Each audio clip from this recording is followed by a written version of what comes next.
வந்த பிறகு பேசப்படும் கதாபாத்திரம் மைனவாக நடித்த வேணி அவர்களை பேச அழைக்கிறோம். தேங்க்யூ. எனக்கு லைட்டாக ஹார்ட் பீட் வெளியே வந்துட்டு போகுது.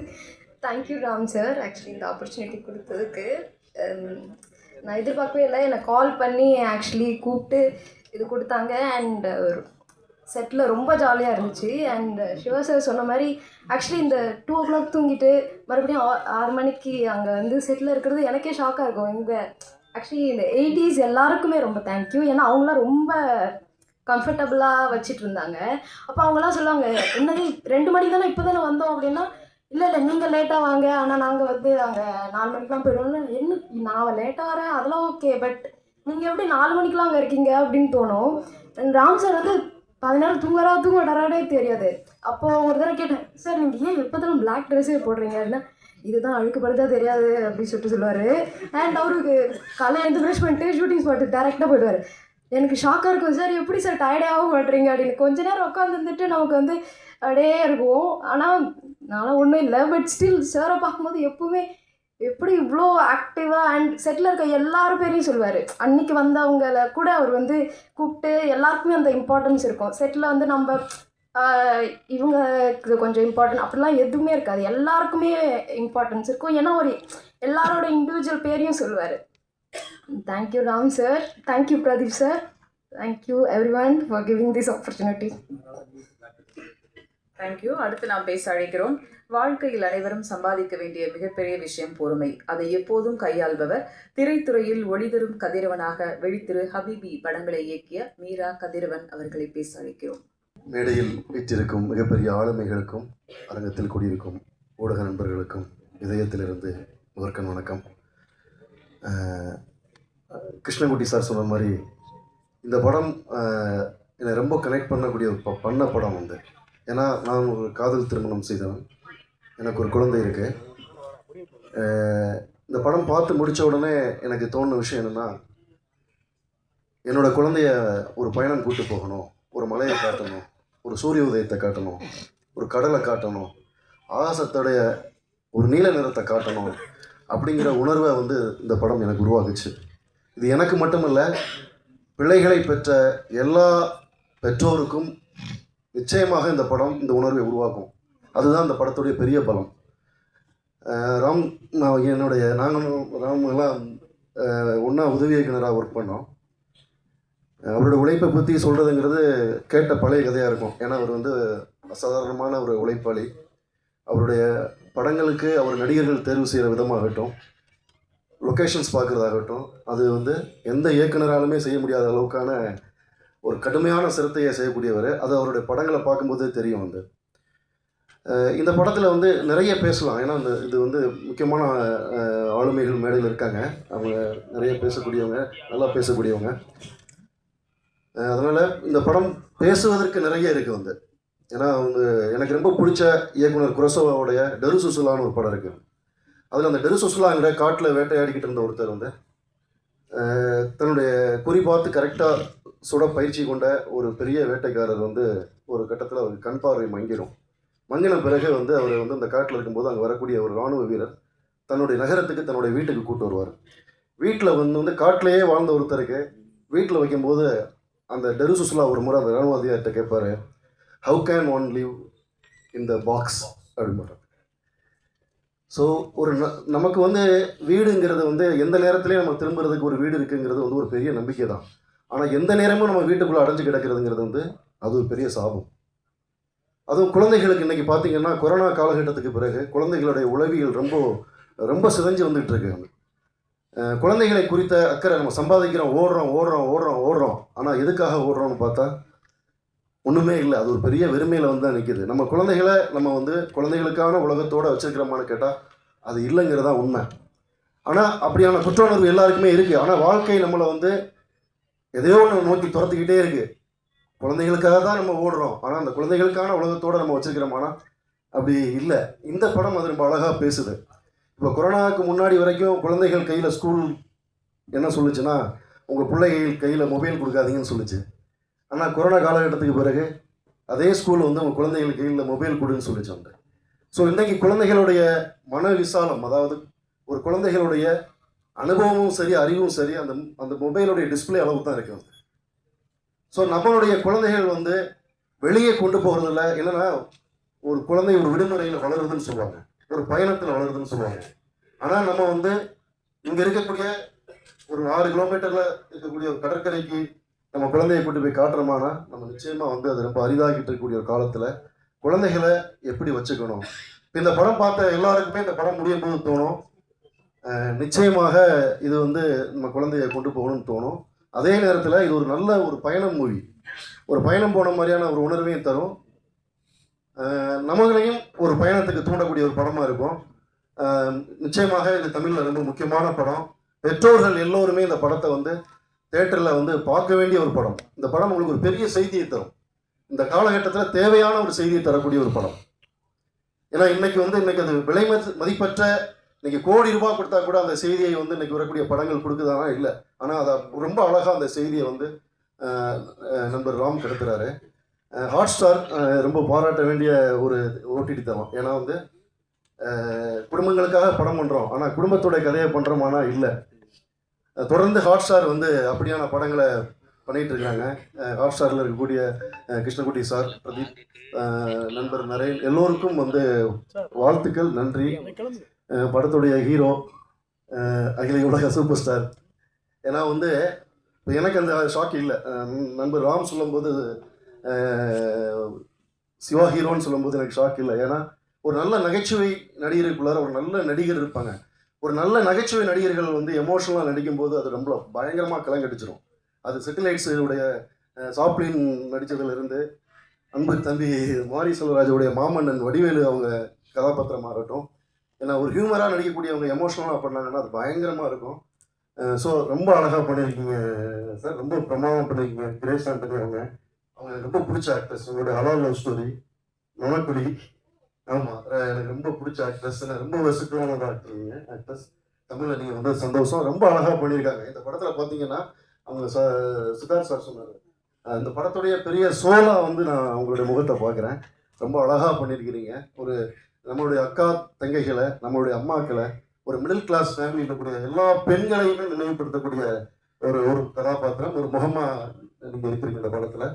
தம்பி குட்டி பையன் ரொம்ப அழகாக பண்ணியிருக்கிறாப்புல. ரொம்ப அழகாக வந்து இந்த பையன்கிட்ட இருந்து ஒரு ஃபோனில் தன்னோட அப்பா கிட்ட பேசுவான் வந்து. அந்த இடம்லாம் நான் உண்மையாகவே கண் கலங்கிட்டாங்க. நிஜமாகவே அந்த இடம் எல்லோருமே கண் கலக்கக்கூடிய ஒரு இடமா இருக்கும்.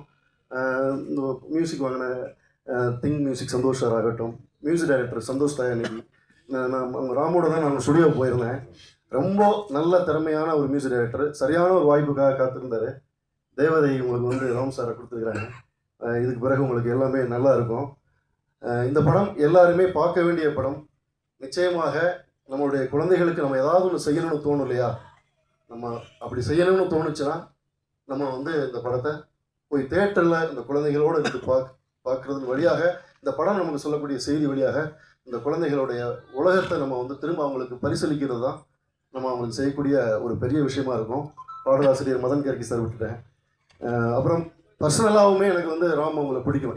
ஏன் இப்படி ஒரு சோல் அவருக்கு இந்த படத்தில் இருக்குது அப்படின்னா, படைப்பாளிகளும் தங்களுடைய தனிப்பட்ட வாழ்க்கையுமே எப்போவுமே ரெண்டும் வேறு வேறு இருக்கும். ஒன்று மணிப்பூரில் இருந்தால் இன்னொன்று மயிலாப்பூரில் இருக்கும் வந்து. ஆனால் ராம் அவங்க வந்து எப்படின்னு கேட்டிங்கன்னா கொஞ்சம் டைம் எடுத்துக்கிறேன். ஏன்னா இப்போ எப்படின்னு கேட்டிங்கன்னா, ஒரு மெழுகுவர்த்தி வந்து இன்னொரு மெழுகுவர்த்தியை தூண்டுவதன் வழியாக வெளிச்சம் தான் கூடும். ஆனால் என்னென்னா, எரிந்து கொண்டு இருக்கக்கூடிய மெழுகுவர்த்தி இன்னொரு மெழுகுவர்த்தியை இங்கே தூண்டுதான்னு கேட்டால் அது ரொம்ப ரேரான ஒரு விஷயம். ஒரு நெருப்பு வந்து பரவணும் அப்படின்னாலே அதுதான். சயின்ஸாகவும் சரி, இயற்கையோட தோற்றமாகவும் சரி, ஒரு மெழுகுவர்த்தி இன்னொரு மெழுகுவர்த்தியை தூண்டினா தான் வந்து வெளிச்சம் கூடும். ஆனால் ராம் வந்து எப்போவுமே அவரை பார்க்கும்போது ஒவ்வொரு முறையும் ஏதாவது ஒரு டைரக்டரை பற்றி சொல்லிட்டே இருப்பார். சிமிலர் அண்ணன் படம் பார்த்தேன், பிரமாதமாக இருந்துச்சு. நாங்கன்னு ஒரு படம் பார்த்தேன் அப்படின்னு. இப்போ என்னுடைய படமும் கூட நான் அவர்கிட்ட வந்து ஒப்பீனியன் கேட்கறதுக்காக ஒரு நண்பராக கபிலி படத்தை நான் வந்து அவர்கிட்ட போட்டு காட்டினேன். அவர் பார்த்துட்டு என்கிட்ட வந்து கிட்டத்தட்ட 1.5 மணி நேரம் பேசினார். அவர் பேசிட்டு ஓகே ரொம்ப பாராட்டு சொன்னார், ரொம்ப முக்கியமான படம்னு சொன்னார். நான் விட்டுட்டேன். ஓகே நண்பர் நிறைய நல்ல விஷயங்களும் சொன்னார், அதில் செய்ய வேண்டிய திருத்தங்களையும் சொன்னார். கொஞ்சம் நேரத்தில் நண்பர் சுரேஷ் காமாட்சி லைனுக்கு வந்தார். ராம் வந்து உங்கள் படத்தை பற்றி சொன்னார், உடனே பார்க்கலாமா அப்படின்னு சொல்லி ராம் பார்த்தார். இப்போ கொஞ்சம் நேரம் கழிச்சு பார்த்தீங்கன்னா தனஞ்சன் சார் வந்தார் வந்து. ஸோ இப்போ என்னுடைய படத்தை வந்து ஒரு சினிமாவில் ஒரு 10,000 பேர்கிட்ட சொல்லியிருப்பார். இது வந்து தமிழ் சினிமாவில் ரொம்ப ரொம்ப ரொம்ப ரேரான ஒரு குவாலிட்டி. அந்த குவாலிட்டி தான் வந்து ராமுடைய படங்கள்லையுமே இருக்குது. அந்த சோல் தான் வந்து ரொம்ப அந்த ஆன்மா தான் இருக்குது. அதுதான் வந்து அவருடைய அசிஸ்டன்ஸை வந்து அவர் சரியான முறையில் நடத்துறதுக்கு காரணமாக இருக்குது. அவருடைய அசிஸ்டன்ஸுமே ரொம்ப இன்னைக்கு ரொம்ப பெருமையாக இருக்குது இந்த மேடைகளை பார்க்கும்போது. அந்த அசிஸ்டன்ஸ் ஏன்னா ஒரு நல்ல குருவாகவும் ஒரு நல்ல அசிஸ்டன்ஸாகவும் எப்படி இருக்கணும் அப்படிங்கிறதுக்கு ராமுடைய ஸ்கூல் பெரிய உதாரணம். பறந்து போ நிச்சயமாக எல்லாருமே தேட்டரில் பார்க்க வேண்டிய படம். தயவு செஞ்சு நம்மளுடைய குழந்தைகளோட உலகத்தை மீட்டு தருவதற்கு இந்த படம் வந்து ஒரு பெரிய வாய்ப்பை ஏற்படுத்தி தரும். தவறவிட்டுறாதீங்க. எல்லோருக்கும் நன்றி. I have two boys, one of whom is 6 and one of whom is 12. So when Ram first narrated the story to me, it immediately connected. Of course, when Ram narrated the story, my son's age was 9 years old. So it's been a little bit of a long journey to finally get here. This is a movie which we are very proud of. We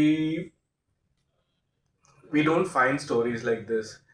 Stories which are just based on a very, very simple emotion, and which we really believe is based on a universal emotion. Every father is looking to do the best for their son, and at the times, because they want to do the best for their son, they're not doing enough for their children. And I think that was an emotion which connected with us. It was a beautiful script, and that has translated into a beautiful movie. And we are very proud to be associated with this movie. Ram, thanks for coming to us, and thanks for allowing us to partner you on this movie. We hope audiences all across Tamil Nadu and across India on Jio Hotstar will enjoy it, So thank you, and we are looking forward to seeing this movie do well in theaters, and looking forward to more partnerships with you. Thank you. Perumal, Karnan, பேரன்பு என்று விழித்திரையில் நாம் வியந்து பார்த்த படங்கள் இவரின் editing கைவண்ணம். பலரது வாழ்வில் கடைசி வரை புரிந்து கொள்ள முடியாத புத்தகமாக விளங்கும் ஒரு அப்பாவின் கதை பறந்து போ படத்தில் அழகான எடிட்டிங்கில் அறிமுகமாகும் VS மதி அவர்களை பேச அழைக்கிறோம்.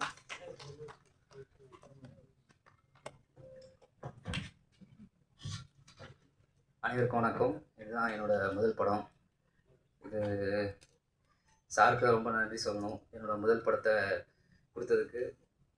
அண்டு சாருக்கிட்ட அனுப்பிச்சுட்ட அந்த மாதிரி எனக்கு ரொம்ப நன்றி. நான் ஒரு 5 வருடமாக செல்வாக்கிய அவங்க எடிட்டர்கிட்ட ஒரு உதவி படத்து உழைப்பாளராக பணி செஞ்சேன். அதில் தான் கர்ணன் பரியரும்பால் அப்படிங்கிற ஒரு சிறந்த படத்தில் ஒரு வேலை செய்கிற வாய்ப்பு கிடச்சிச்சு. அப்போ தான் அண்ணனோட அறிமுகம், சாரோட அறிமுகம் கிடச்சி. அப்படி அறிமுகம் கிடச்சி இவ்வளோ பெரிய படத்தில் எனக்கு முதல் படம் கிடைக்கும்னு நான் எதிர்பார்க்கல.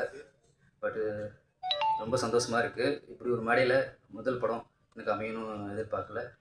நன்றி சாருக்கு, மாரியண்ணனுக்கு, செல்வாரிக்கு, அப்புறம் என் ஃபேமிலி அண்ட் ஃப்ரெண்ட்ஸ், அம்மா அப்பா, என் ஒய்ஃபு, எல்லாத்துக்கும் நன்றி.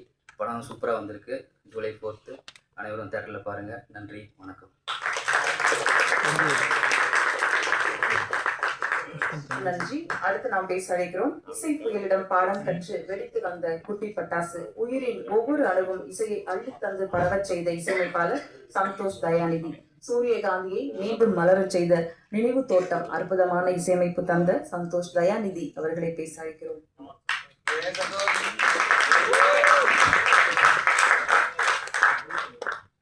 வணக்கம். எங்கே ஸ்டார்ட் பண்ணுறதே தெரியல. ஏன்னா நான் அட்மையர் பண்ணுற நிறைய பர்சன் இந்த ஸ்டேஜில் இருக்காங்க. Like first of all Ram சாருக்கு பெரிய தேங்க்ஸ். ஏன்னா இதுக்கு முன்னாடி நான் வந்து ஒரு 2-3 பாட்டு, 2-3 படங்கள் இவ்வளோதான் என்னோட ப்ரொஃபைலாக இருந்தது. ரஹ்மான் சாரோட அசிஸ்டன்ட் என்ற ஒரு ப்ரொஃபைல் 15 இயர்ஸாக ஒர்க் பண்ணிட்டுருக்கேன் கடலில் இருந்து. ஸோ ராம் சார் கிட்ட எப்படி வந்து சேர்ந்தேன்னு எனக்கு இப்போ வரைக்கும் புரியல. இந்த டீசர் ட்ரெய்லரில் ரோட்டர்டாம் ஃபெஸ்டிவல்லாம் போய் வந்து பயங்கரமான எக்ஸ்பீரியன்ஸாக இருந்தது. ஸோ ராம் சார் கிட்ட நிறைய கற்றுக்கிட்டேன். How to approach a film, music எல்லாமே. அவர் நோ காம்ப்ரமைஸ் டேரக்டர் நான் ஒர்க் பண்ணதுலேயே. ப்ளஸ் ராம் சாரும் ரஹ்மான் சாரும் சேம்னு நான் இப்போ வரைக்கும் என் ஃப்ரெண்ட்ஸ்க்கு நான் சொல்லிட்டே இருப்பேன். எனக்கு அந்த எக்ஸ்பீரியன்ஸ் ரொம்ப ஈஸியாக இருந்தது. ஏன்னா 2 பேருமே நோ காம்ப்ரமைஸ், 2 பேருமே ஒரே தாட் ப்ராசஸில் இருக்க people. Thank you Ram sir. I'm always grateful for this opportunity. And Madhan Karky sir, thanks for your support. நீங்கள் கொடுத்த அந்த சாங்ஸ் வச்சு தான், அந்த லிரிக்ஸ்லாம் வச்சு தான் நம்ம இவ்வளோ சாங் ஷார்ட் டைமில் பண்ண முடிஞ்சது. Thank you so much.